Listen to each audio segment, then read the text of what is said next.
Се уште не стигната до рацете на првиот човек на собранието Талат Џафери, СДСМ и ВМРО ДПМН веќе влегоа во дуел дали е уредна иницијативата за референдумот на неголемата опозицијска партија за поништување на договорот за добрососедство меѓу Македонија и Бугарија.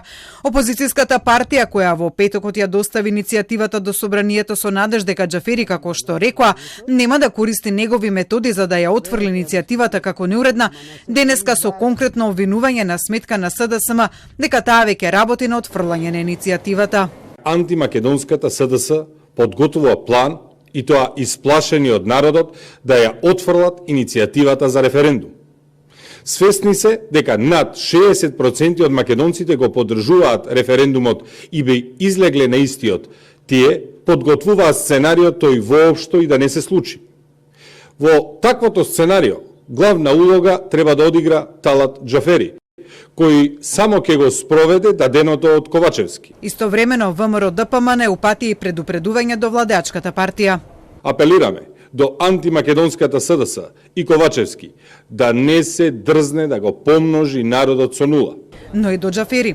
Џафери да не се дрзнува да ја отфрли иницијативата за референдум, да се почитува член 67 став 1 и да се дозволи негово одржување. Од владеачката СДСМ засега без коментар на обвинувањата на ВМРО ДПМН, иако во јавноста веќе излегоа неофицијални информации лиферувани од власта дека иницијативата е неуредна.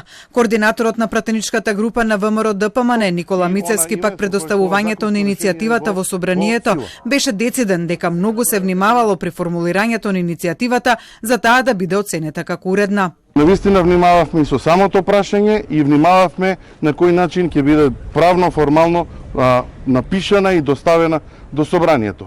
Дали иницијативата на ВМРО ДПМН за распишување на референдум е уредна или не, треба да реши Законодавно-правната комисија и Комисијата за политички систем, кои треба да ја разгледаат и да му го достават своето мислење за уредноста на иницијативата на собранискиот спикер. Секако, предуслов за ова е Џафери прво да ја доби иницијативата и да им ја достави на двете комисии. Во петокот, кога беше доставена иницијативата од страна на опозицијската партија, од кабинетот на Џафери беше соопштено дека тој е надвор од државата, без прецизирање кога се враќа во собранието.